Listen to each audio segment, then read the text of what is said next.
This happened many years ago. I've never liked camping. I'm just not built for it. The dirt, the bugs, the uncomfortable nights in a sleeping bag that somehow always end up feeling like a rock by morning.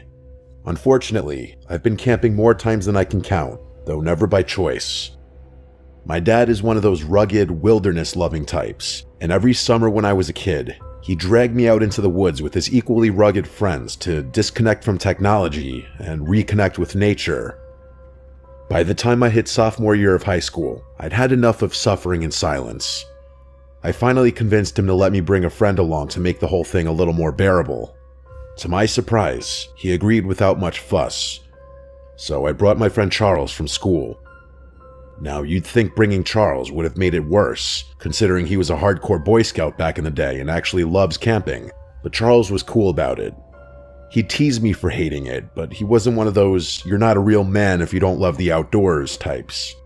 Plus, I figured if I had to suffer, at least I'd be suffering with someone who knew how to make a fire and pitch a tent without turning it into a full-blown disaster.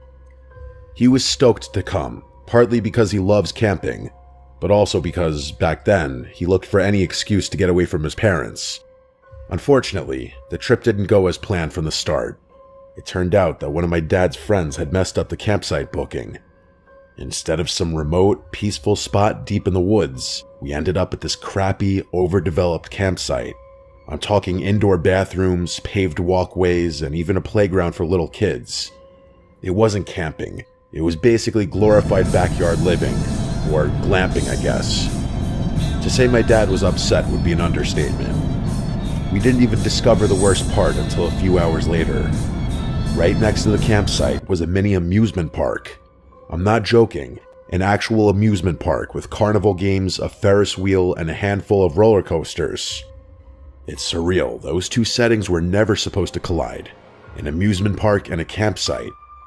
Everyone was pissed. My dad and his friend grumbled about how this wasn't real camping, and Charles wouldn't shut up about it either. "This isn't real camping," he kept saying, as if I needed the reminder.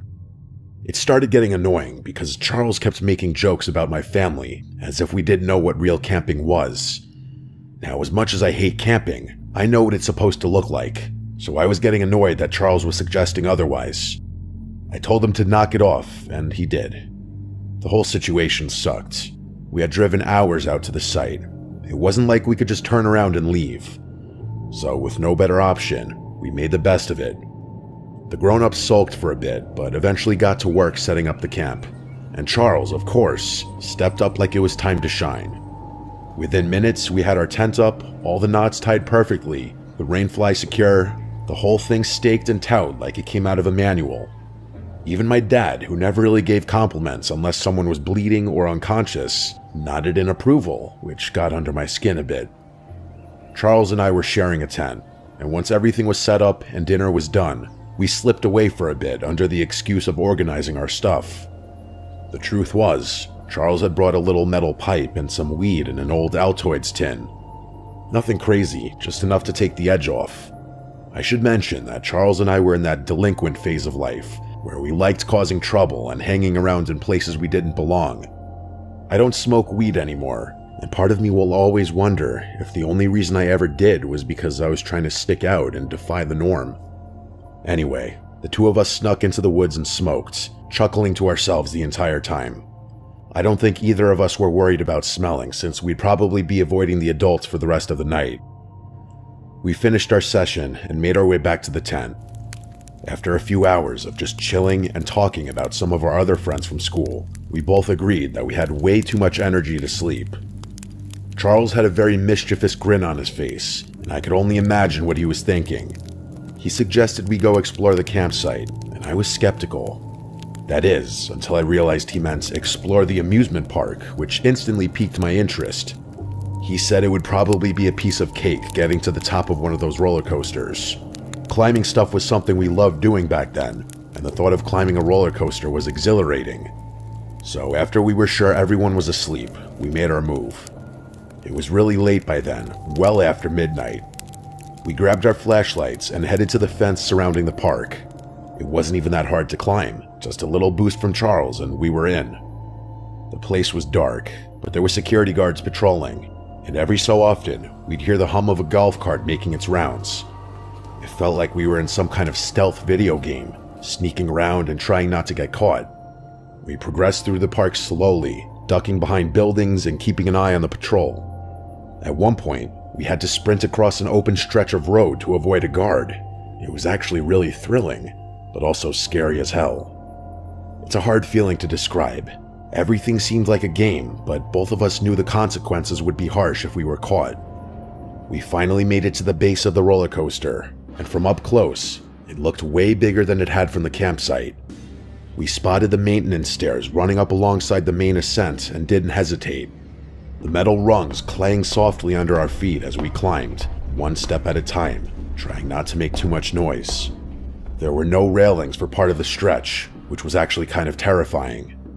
We finally reached the top, and the view was unreal. We could see the entire park below us. We took a single photo up there, as you can see here. I wish we had taken more pictures, but we were being extremely cautious as to not draw attention to ourselves, as we wouldn't be able to get away in time if someone spotted us from below. Eventually, we figured we'd pushed our luck long enough and decided to head back. After making it to the bottom, we started creeping through the park back the way we had come.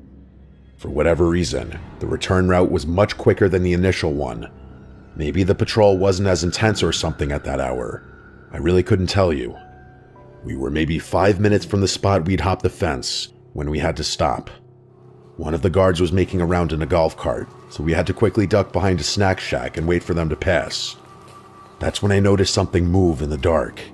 At first I thought maybe I imagined it, or maybe it was a shadow from the golf cart's headlights bouncing off something weird. But then Charles tapped my arm and pointed in the same direction. I focused my gaze a bit more and confirmed it.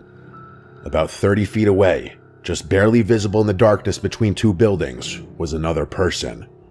They were crouching down just like us, like they were also sneaking around and trying to avoid the guards. It didn't look like a kid though. The worst part about it was that I was fairly confident they were looking directly at us. At this point, we were actually kind of scared.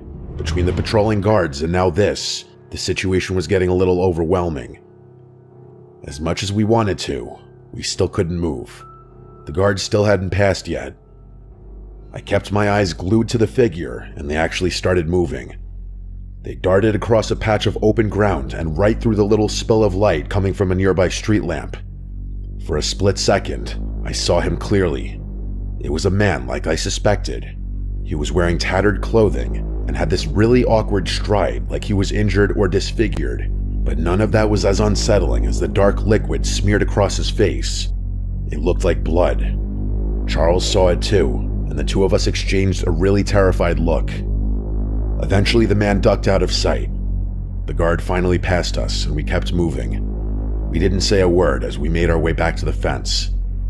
I kept checking over my shoulder every few seconds, convinced we were being followed, but no one was there.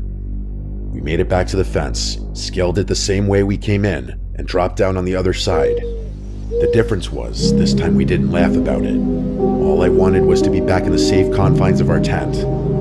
I could tell Charles was thinking the same thing.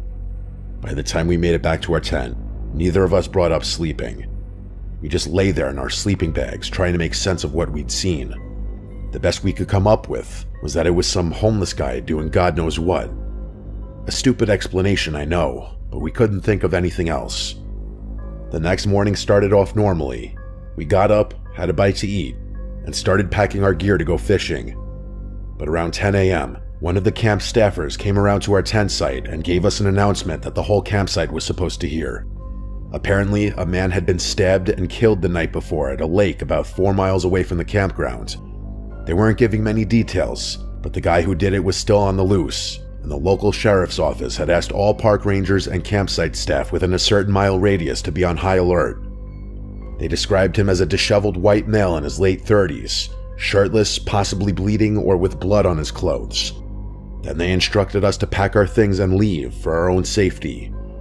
Charles and I instantly connected the dots. It must have been that guy we had seen the night before. We kept our mouths shut. We didn't tell my dad.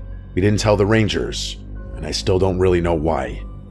I know I'm going to get a bunch of hate for this, and I get it, But at that age, I was more convinced with staying out of trouble than anything else. I still kick myself for not speaking up. My statement could have led to the capture of a dangerous person who may have gone on to commit more crime. I'm still close with Charles. We went to the same college, graduated together, and work in similar fields. This experience is something we don't often talk about, though. If I'm being honest, I think Charles feels much more guilty about not speaking up than I do. Mistakes and regret aside, though, I think it's crazy that my friend and I were mere feet away from a murderer on the run. I don't like thinking about what could have happened had we crossed paths that night.